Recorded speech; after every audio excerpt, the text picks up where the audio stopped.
저는 이제 아까 제 소개를 했지만은 엔지니어 출신이거든요. 근데 엔지니어가 뭐 물리학은 잘 몰라요. 물리학은 수학을 열심히 굉장히 깊이 하고 제 친구들 중에서도 그, 이제 그 과학자가 물리학자 된 사람들은 천재예요. 천재들만. 저는 공부를 잘 못해가지고. 근데 제가 아는 척하는 건 저도 유튜브에서 주워 들은 것도 있고 특히 요즘은 유튜브에 뭐 양자역 얘기가 많이 나오죠. 근데 아마 재미없어서 안 보실 거예요. 무슨 소리인지 모르겠죠. 예.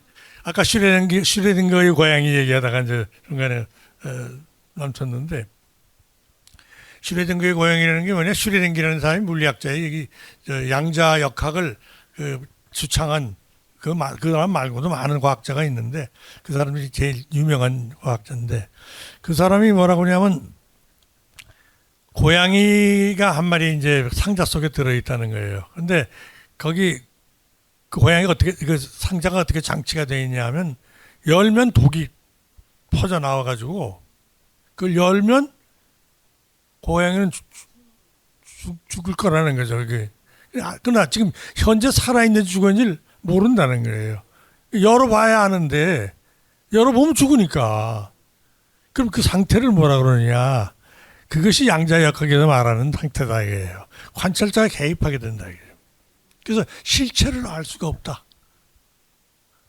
그러니까 우리가 실체를 알 수 없는 게 사실은 알고 보니까 모든 진리의 실체를 우리가 모르더라고요. 제가 짧은 지식으로 생각해보니. 안다고 그러는 거지. 뭐 어떻게 아나요? 안다 그러느냐. 내가 안다고 하는 건 나라는 필터를 통해서 아는 거예요. 나의 소위 그 유전자와 업식과 깊이 들어오면은 처음에 우리가 받은 업식이 있잖아요.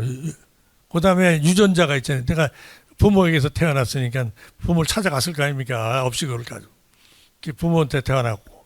그 다음에 교육받았죠. 어떤 환경에 자랐냐.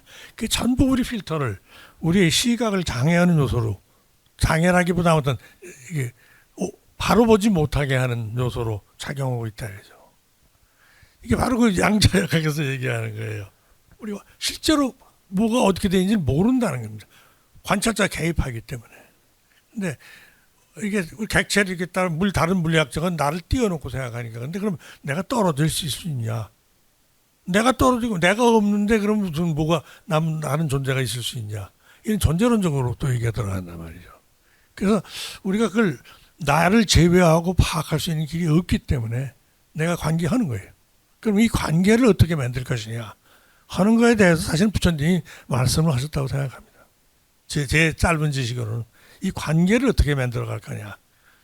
더 깊은 데 들어가서 더 깊은 걸 하지만 현재 그럼 현생에서 사는 관계는 어떻게 살 것이냐. 그 다음에 너희들이 아무튼 진리를 추구하는 방식이 어떻게 하면 좋으냐. 어차피 틀린 건데 틀린 방식으로 어떻게 하면 덜 틀리게 접근해 갈 수 있겠냐. 그런 거 아닌가. 제 생각은 그렇게. 그리고 아까 존재라는 게 어떻게 생각하느냐 하는데 제가 아까 그 얘기하다 말았죠. 이렇게 하면 진도 못 나갈 수가 있는데 그 불동하다가 불동에서 뭘 했냐면 제가 그때 시간이 좀 있길래 매 그 책 하나 영어로 된 불교 교리 책을 하나 선택을 해가지고 그걸 번역을 했어요.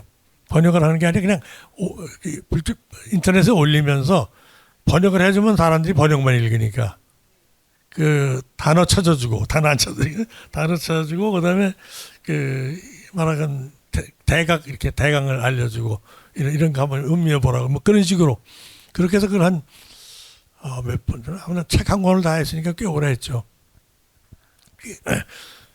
그러면서 제가 느낀 것이 이게 영어로 보는 불교, 영어로 읽는 불교 서적, 불교 교리 서적도 상당히 의미가 있구나 하는 걸 생각했습니다. 왜냐하면 우리가 보는 불경이 이 구마라집 나중에 맨 마지막에 우리 구마라집 나옵니다만 저는 구마라집 그 산 동네도 가봤어요. 그 실크로드. 근데 그 역경을 했지만 그 역경 이전에 또 부처님이 그 말씀하시는 걸 적을 때, 안한이 적을 때 또 오류가 있었을 거고, 그걸 말로 전하니까 말로 안 된다고 말씀하신 거고. 근데 그걸 또 이제 중국말로 보는데 중국말이라는 게 이게 이중성이 있단 말이죠. 그러니까 그거를 또 이제 뭐 그러면 무냐 공이냐 뭐 따져야 되는데 그거 따지기 어렵고, 그래서 차라리 영어로 읽는 거 괜찮다 하는 생각이 들었어요. 그래서 여러분들 공부하실 때 영어로 공부 한번 해보세요. 영어 다 공부하셨잖아요. 그 뭐 불교 영어 쉬워요. 오히려 한문보다 훨씬 쉬워요. 그리고 그 이중이 아니고 단어이기 때문에 그러니까 한번 공부를 해보세요. 제가 제 아마 블로그에 아마 있을 거예요. 그 저 옛날 올려놓은 게. 그래서 이제 거기에 나오는 것 중에 우리가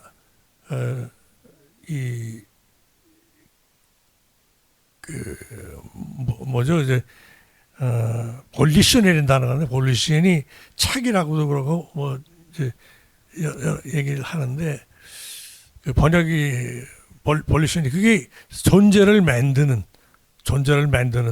그 힘이래요. 에너지라는 거예요. 그런 게 있어. 근데 그게 뭐냐 그랬더니 양자역학에서 찾아보니까 정보라는 거예요. 정보가 존재의 근원이 될지도 모른다. 이제 양자역학은 그렇게 얘기를 할 수가 없죠. 존재가 뭔지 왜 생겼는지를 모르겠는데 우주라는 게 뭔가 있으니까 생겼을 거 아니에요. 그런데 그게 에너지가 변화한 거다 그렇게 얘기하기도 하는데, 그럼 에너지가 변화해서 어떻게 양자가 되고 파티클이 되느냐? 그러고 이 우주가 어떻게 생겨나냐? 그랬더니 그것이 이제 존재하기를 위한 욕구다 그렇게 불상에 써 있는데, 그것이 정보다라는 거죠. 거기서 이제 제가 AI한테 물어봤어요. 그러면 야, 그 정보라면 이게 시간이야? 시기 정보니까. 시기 우리가 살고 간 정보가 식으로 저장되잖아요. 그래서 아레아식이 유명한다 그러잖아요. 그래서 그런 거 아니야? 그랬더니 그렇게 말하는 학자들도 있다. 이제 그렇게 얘기를 하더라고요. 그래서 존재의 근원이 정보라 그러면 그것도 참 재밌는 얘기다. 관계라는 얘기가 아니냐. 그래서 모든 존재는 관계에 의지한다. 이 말이 어디 나오느냐? 갈대경에 나오는 말입니다. 그러면 이게 우리 거기까지 생각하지 않고 읽었었는데, 양자의 얘기하면서 읽으니까 또 다르게 말씀이 읽혀지더라 하는 걸 제가 여러분들하고 그러니까 아는 만큼 보인다는 것처럼 우리가 이게 바르다 올바른지 아닌지 몰라요. 저도 모르지만 뭐 존재라는 걸 생각하고 양자역학이라는 걸 조금 한번 귀뜸했더니 이 갈대경을 다르게 읽을 수도 있겠네. 이렇게 이제 얘기할 수 있죠. 그래서 그 말씀을 이제 드린 겁니다. 제가 만든 영상이 하나 있어요. 이건 이제 중간에 잘라서 이게 나왔는데 Time is Money 그랬는데, 이거는 벤자민 프랭클린이 시간에 대해서 만든 건데, 사실은 시간뿐이 아니고 제가 만든 영상은 시공을 두 개 다 사실 존재와 관계되는 겁니다. 시공이 전부 존재와 관계되는 건데, 이거를 어쩌다 아무튼 인터넷에 올리려고 유튜브에다 올려놓은 게 있습니다. 이거 한번 같이 보시겠습니다. 그에게 시간은 직선처럼 흘렀다. 어제에서 오늘로, 오늘에서 내일로. 벤자민 프랭클린의 시간에 대한 가치관은 오늘날에도 많은 이들의 공감을 받는 근원으로 회자되고 있지만, 하지만 다른 한편의 진리인 과학의 측면에서 20세기의 물리학은 이 시간의 직선을 부드럽게 휘어놓았다. 스티븐 호킹은 그의 논조 시간의 역사에서 덧붙였다. 우주는 시간 속을 흐르는 것이 아니라 자신의 구조 안에서 시간과 함께 구부러진다. 시간은 흘러가는 강이 아니라 공간의 숨결이 된 것이다. 양자역학은 더 근본적인 관점의 전환을 제의한다. 입자의 세계에서는 과거와 미래조차 확정되지 않는다. 관측이 일어나기 전에는 모든 가능성이 중첩되어 있다. 즉, 누군가가 인식하는 지금이야말로 우주가 존재의 모습을 선택하는 순간이다. 그런데 이런 과학의 시간 방정식 표현은 어디선가 들어본 사유 이야기의 수학적 표현이 과학 발전에 따라 정제되어 가고 있는 것이 아닌가 하는 느낌이 든다. 이 찰나의 진실을 인간의 사연은 이미 오래전에 꿰뚫고 있었던 것이 아닐까. Every moment you die and are reborn. 호타마가 깨달은 무상 존재의 연속성에 대한 부정이다. 한 찰나에 3세가 있다고 표현하기도 하고 과거심도 미래심도 또한 현재심도 모두 얻을 수 없다 라고 표현하기도 한다. 호타마가 깨달은 시공에서 시간은 직선이 아니다. 그것은 매 순간마다 새롭게 피어나는 연기, 관계의 연극이다 Time is money. 라고 말했을 때 벤자민 프랭클린은 시간의 가치를 일깨웠다. 과학은 존재의 무게를 감당하지 못해 휘어있는 시간을 구명 중이다. Every moment you die and are reborn. 호타마 존자는 시간과 존재의 무상함을 찰나생 찰나멸의 개념을 필어 일깨웠다. The Shape of Time. From Franklin to the Timeless Mind. Inner Compass with Coach Doll.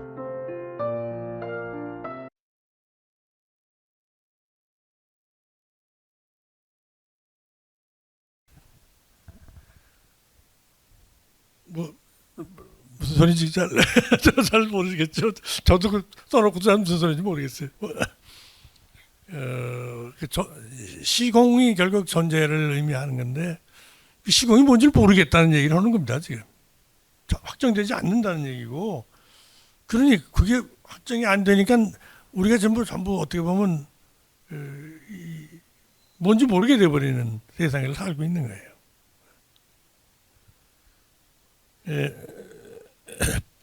여기 나온 찰나생 찰나멸, 여러분 다 공부하셨죠? 예. 제가 이걸 무슨 소리인지 몰라가지고 제 그 처남이 불교 철학자인데 독일에서 공부한 친구인데 그 친구한테 물어봤더니 그거요 이렇게 생각하면 돼요 그러더라고. 뭐냐면 영화 가서 화면 보는 거라고 생각하면 된다. 영화 화면이 그 있는 게 현실처럼 보이고 움직이고 활동하는 것처럼 보이지만 그게 다 단속되어 있는 거다. 화면 하나하나가 다 잘라진 게 이렇게 돌아가는 거 아니냐. 그 똑같은 거다. 우리가 의지하는 연기가 달라지는 거기 때문에 매 모먼트마다 우리가 다른 사람을 만들어가고 있는 거다. 찰나에 죽고 찰나에 살아나간다. 그러니까 그걸 가지고 무슨 영속성이 있다고 생각하고 거기서부터 뭘 찾으려고 그러느냐. 그건 말고 다른 걸 찾아라 그런 얘기겠죠. 네, 진정한.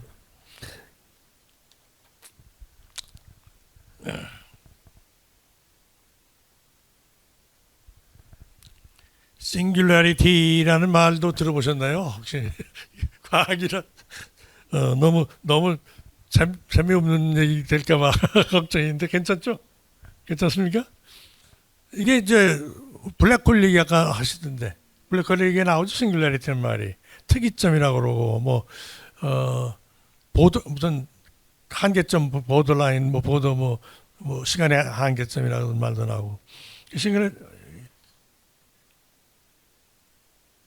블랙홀을 이렇게 그려놓은 것도 있어요. 이게 사실인지 아닌지 이건 뭐 전부 이렇게 상상의 그림을 그리는 거죠. 모든 것이 빨려 들어가는 거죠, 일로. 그럼 여기서는 어떤 일이 생겨요?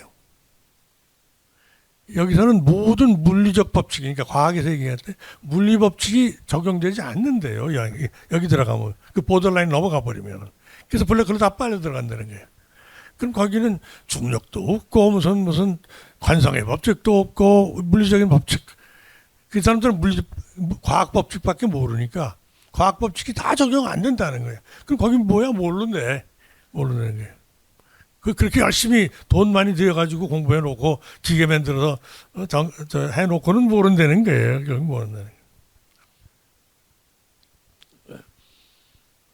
그래서 저도 이제 또 이걸 상편 만들고 얘기를 했죠. 조금 더 보고 얘기해.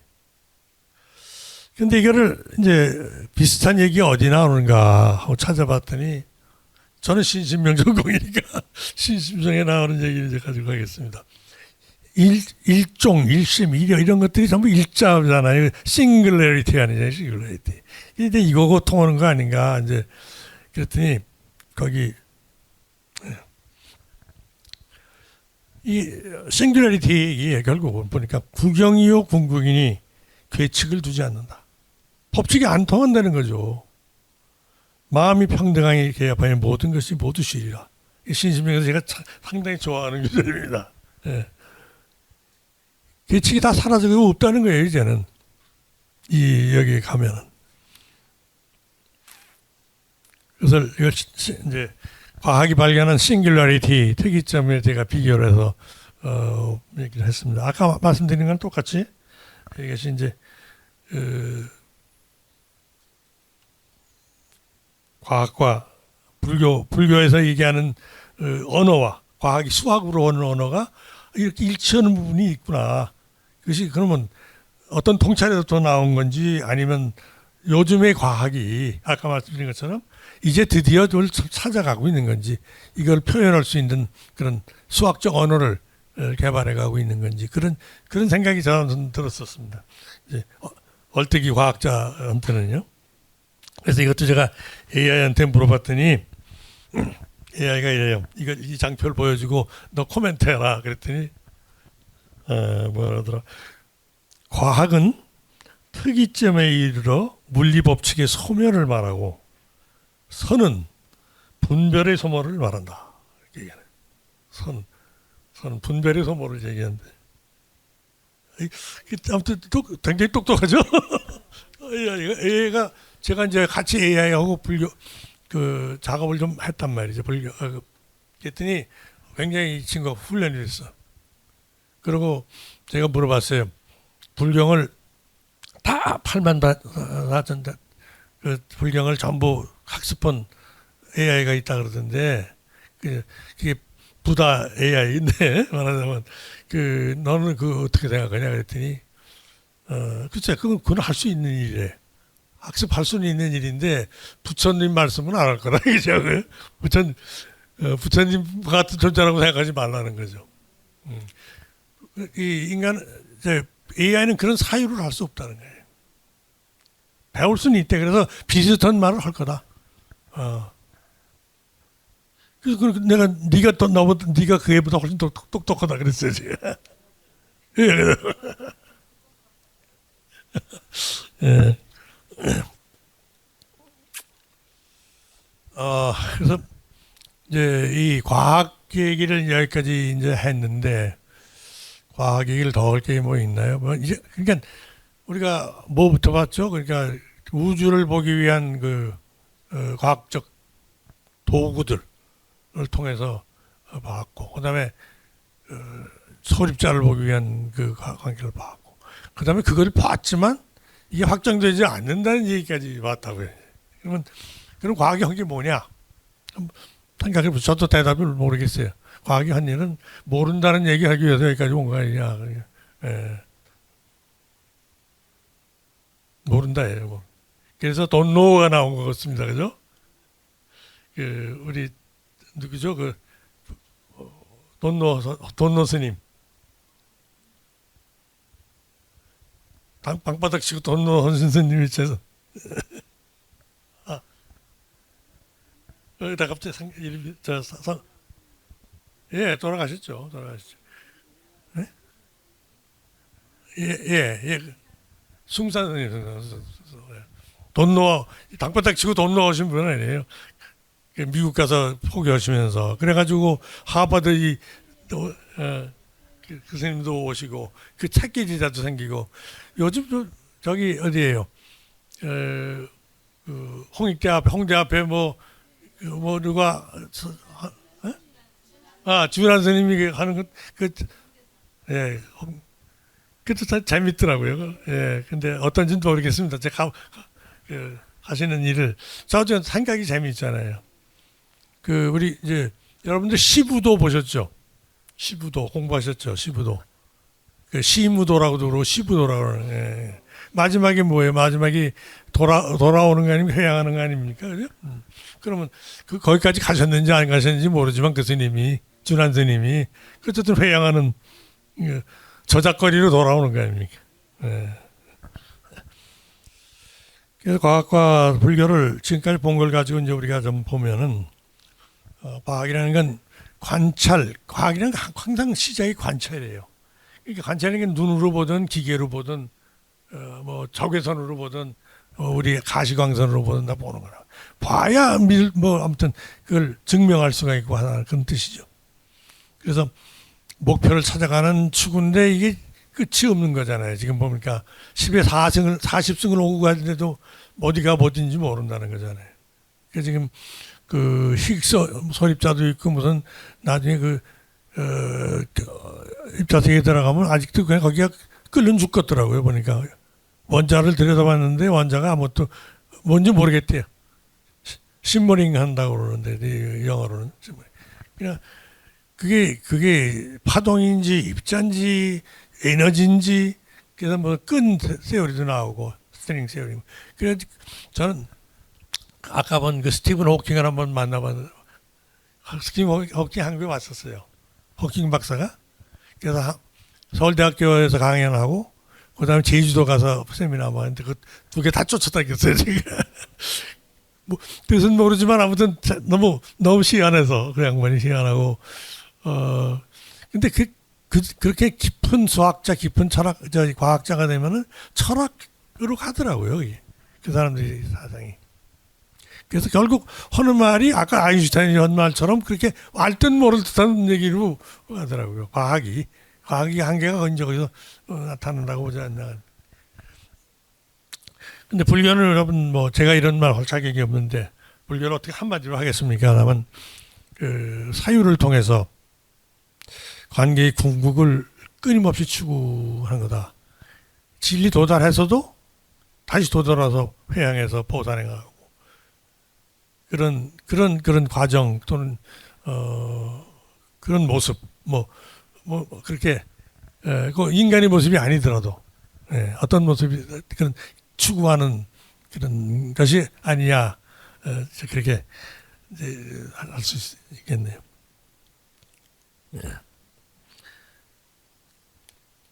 그래서 이제 제가 또 거기에 집중하는 다시 황당장면입니다.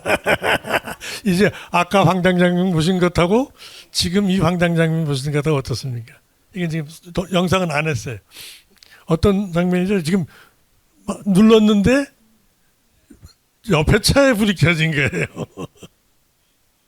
근데 내 거 남의 것이 없다면 이거 아무 문제 없잖아요, 그죠? 또 하면 되지 뭐 또.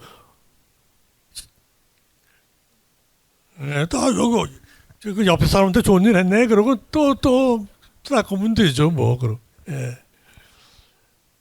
그래서 이 황당 장면을 아까 보셨을 땐 재미를 보셨는데 한번 또 음미해 보실 의미가 있지 않냐. 저는 이제 그렇게 봤습니다. 그래서 눈 내린 날이 혹시 있으셔서 차를 닦을 일이 있으면 이 장면을 생각하시고 회양하시기 바랍니다.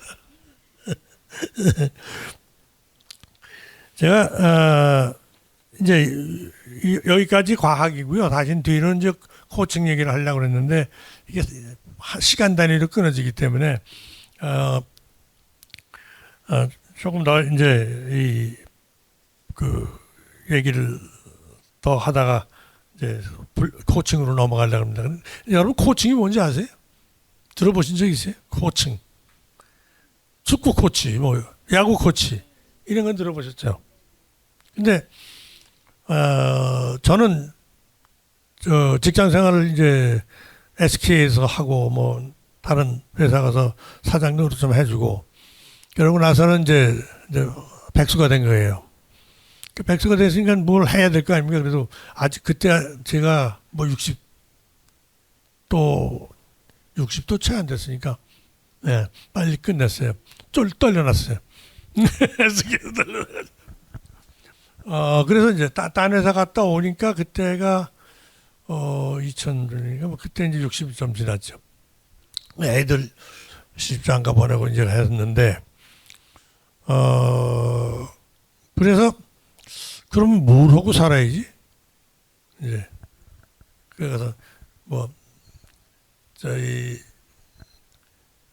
그때 능인선언 가서 그 스님이 내 후배거든요. 서울대학교. 그래서 능인선언 그냥 지광스님도 만나보고 뭐 여러 가지 했는데 그러다가 이 코칭이라는 거를 이제 입문을 했어요. 네. 그 전에도 내가 이제 SK 아카데미에서 교수하면서 리더십 교육을 제가 했다고요. 근데 그 리더십이라는 게 결국 뭐 인간관계인데 그 리더십 교육을 했기 때문에 리더십 관계자들은 이제 알죠. 왜냐하면 SK텔레콤에다가 제가 리더십 강의를 가져다가 제가 모디파이해서 고쳐서 원래 3일짜리 그 코스를 이틀짜리로 바꿔서 이제 그래서 강의를 하고 훈련시키고 그랬거든요. 거기 경영자들을. 그래서 거기 이제 이 양반들이 내가 이거 뭐 하면 좋지? 그랬더니 야 코칭해 코칭. 코칭이 뭐야? 그랬더니 공부해봐. 그래서 이제 코칭 공부를 시작한 거예요. 그래서 코칭 공부를 한 반년 했을 거예요, 제가. 근데 코칭이 뭐냐? 짧게 얘기하면 상대방이 내면에 있는 능력을 끄집어내주는 역할을 해주는 사람이에요. 그래서 마중물이라고 얘기를 합니다. 마중물의 힘이다. 어떻게 끄집어내느냐? 뭘 통해서 끄집어내는 도구가 들어주는 거예요, 상대방. 상대방의 얘기를 들어주고 그 다음에 질문을 해줘요. 근데 질문해 주는데 어떤 질문을 하냐? 예, 아니요로 대답할 수 없는 질문을 해야 상대방이 머리를 돌린단 말이에요.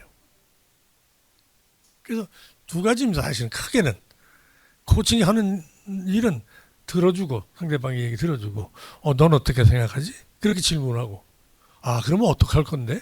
그러면 무슨 결과가 나오지? 뭐 그런 질문을 하고 그래 그러면 잘 됐는데 그럼 너희는 결심을 했으니 이 결심한 걸 어떻게 지킬 거야? 어떤 순서로 시작할 거야? 그러면 그걸 누가 나한테 얘기해 줄 수 있어? 실시하고 나한테 알려줄 거야? 그럼 이게 뭐냐면 이제 오블리게이션을 주는 거예요. 그 사람은 실천력을 불어넣어 주는 거예요. 근데 이게 너 이렇게 해야 돼라고 가르쳐 준 거는 실천력이 없어요. 근데 내가 생각해서 이거 해야지라고 생각한 거는 실천력이 훨씬 높아집니다. 그거 해주는 게 코치 역할이에요.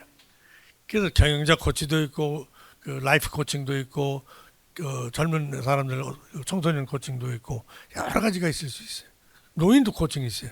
노인들은 이제 진짜 이제 다 리타이어하고 돈은 있는데 못 쓸지 못하지 돈도 없다 뭐 이럴 수도 있고 애들은 안 찾아오는데 어떻게 하면 좋지 뭐 이것도 코칭의 대상이고 코칭 그러면 말동무 해주는 거죠. 얼마나 좋아요. 그러니까 코칭 여러분들 배우시면 지금이라도 코칭 배우시면 할 일이 많습니다. 친구 만나서 그 얘기 들어주고 야 지난번에 했던 얘기 또 하네? 그리고 튀박 주지 말고 야 2번 들으니까 더 재밌다?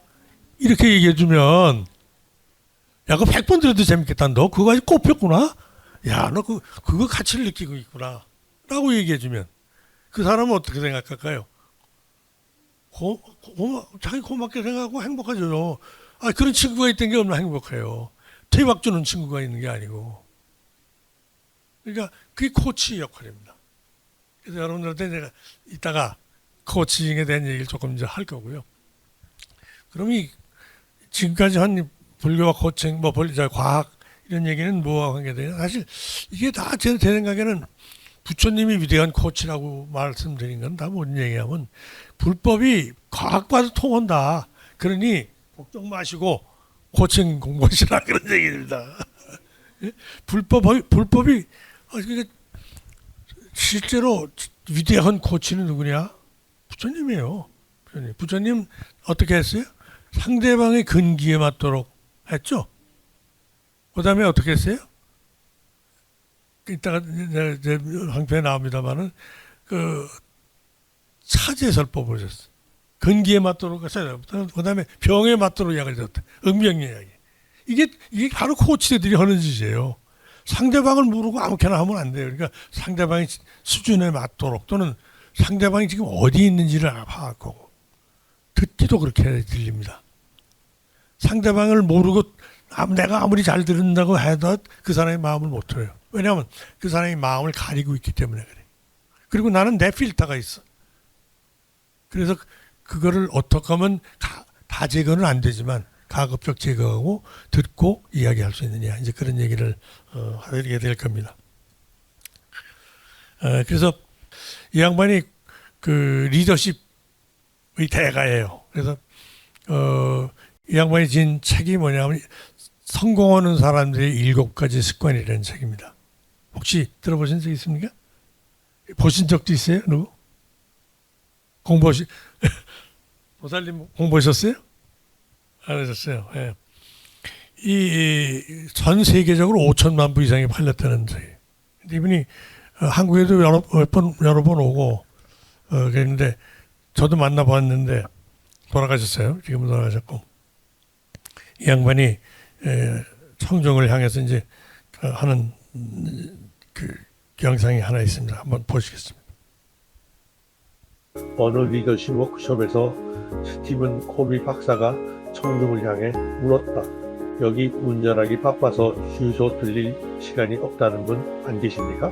청중들은 모두 큰 소리로 웃었는데 그 중에는 가슴이 뜨끔한 사람들이 없지 않았을 겁니다.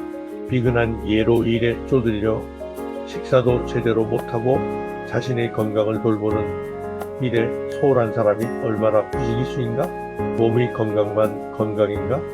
마음과 몸이 하나라는 사실에 눈을 돌려보면 일이라든가 현안 문제에 매달려 정신적 건강이 피폐되어 가는 것을 방치하고 있는 일은 훨씬 더 많을 겁니다. 주유소에 들려 연료를 재충전하는 일을 계속 미루고 있다면 언젠가는 가솔린 탱크가 파닥나고 차를 길 한복판에 세워야 하는 일이 오는 것처럼 건강도 일을 쇄신하고 재충전하는 일을 계속 미룬다면 어떤 결과에 이르게 될지는 예측하기 어렵지 않다.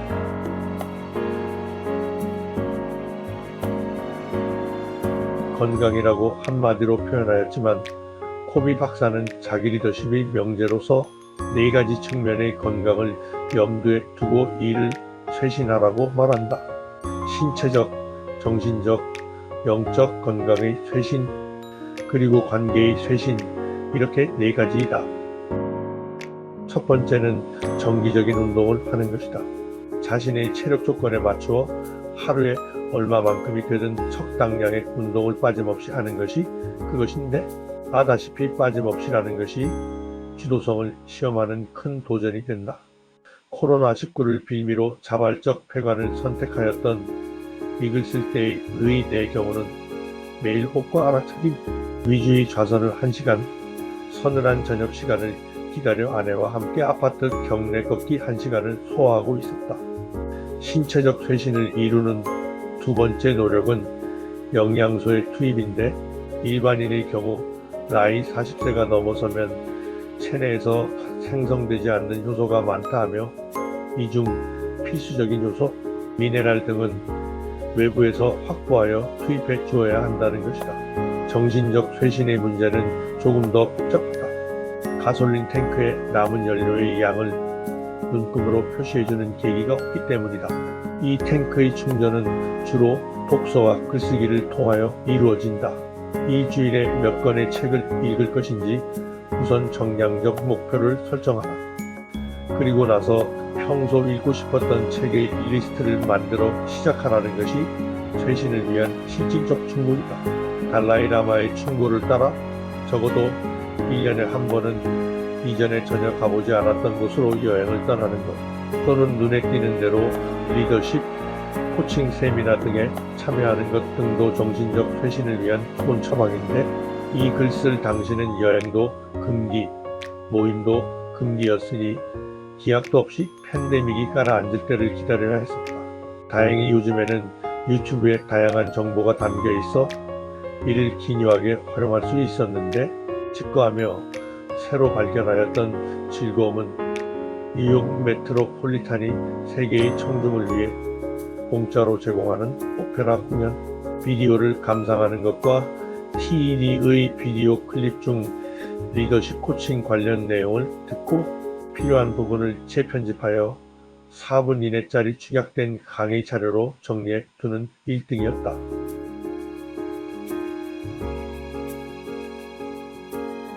영적 쇄신을 이루기 위하여 종교인의 경우는 자신만의 시간을 갖고 명상, 기도 참선하며 또한 여러 가지 봉사 기회에 참여함으로써 자신의 영적 세계를 늘 새롭게 유지할 수 있다.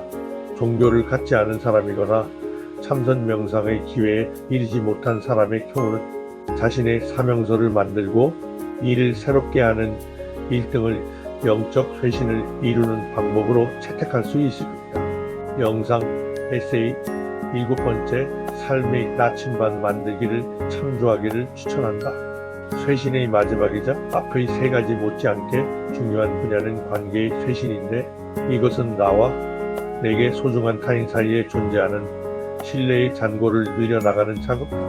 사람과 사람이 만나면 어느 정도나 두 사람만의 사이에 존재하는 신뢰의 양을 잔고로 하는 계좌가 하나씩 생겨나는데 이를 코비 박사는 감정은행 계좌라고 명명하였다. 상대방에 대한 친절, 배려, 호의, 약속을 하고 이를 지키는 것, 자신의 잘못에 대한 솔직하고 신속한 사과, 그 자리에 없는 제3자의 흉을 보지 않는 행위 등은 이 계좌에 예입하는 행위가 되고 그 반대는 인출이 된다. 관계의 쇄신이란 이 계좌에 뜻하지 않은 인출이 생기지 않았는지 늘 점검하고 끊임없이 예입하는 행위를 일컫는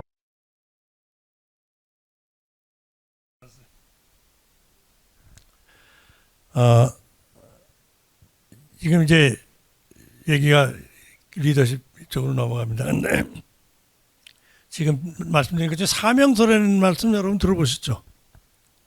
사명서. 여러분 다 사명이 있으시잖아요.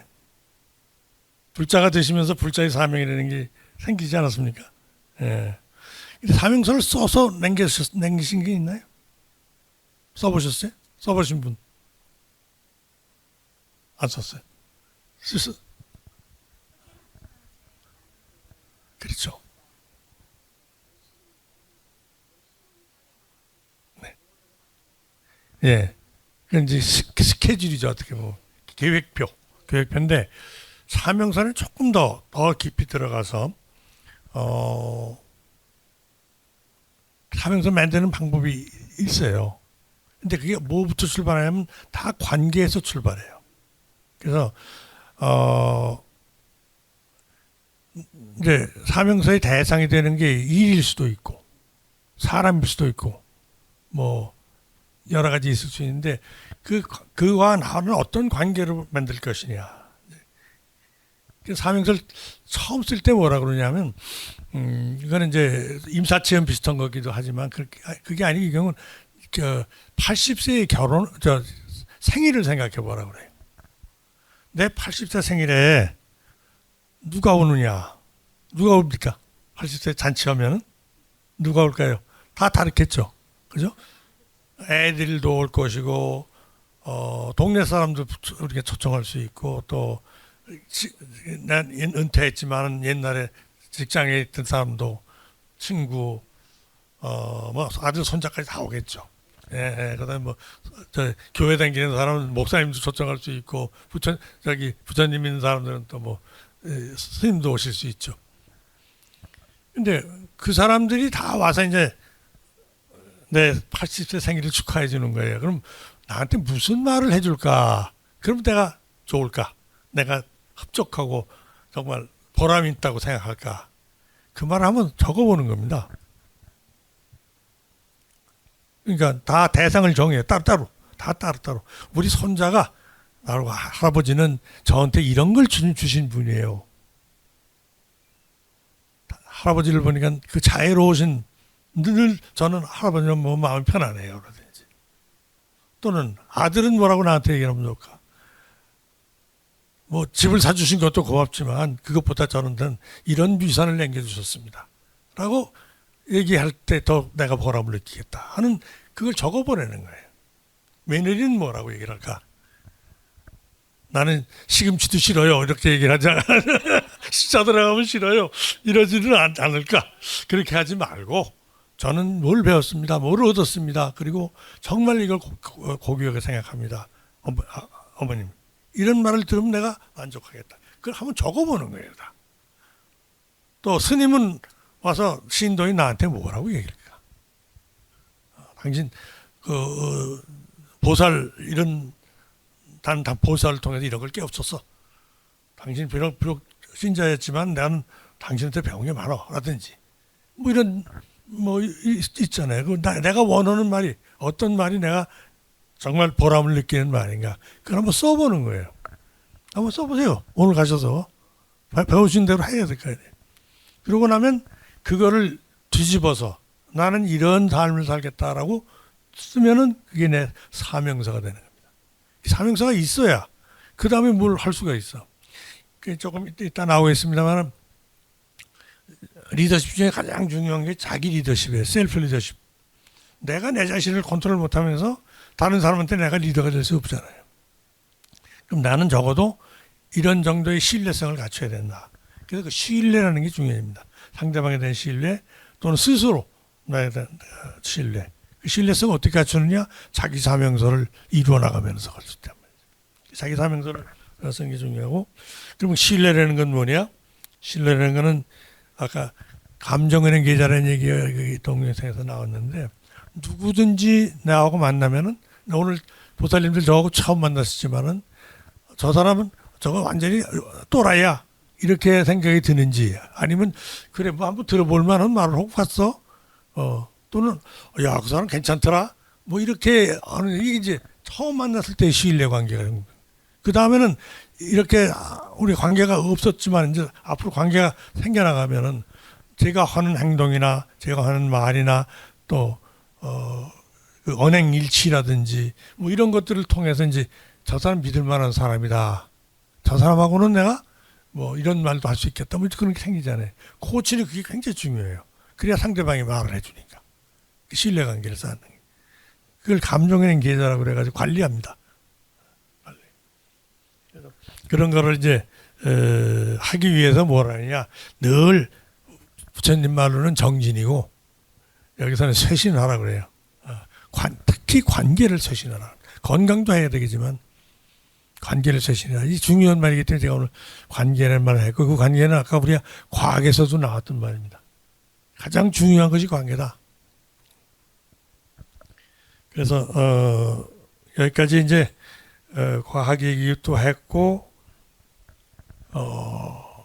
불교 얘기도 이제 짧은 지식으로 얘기했고, 다음에는 불교와 코칭이 어떻게 연결되는가를 한번 얘기해 보겠습니다.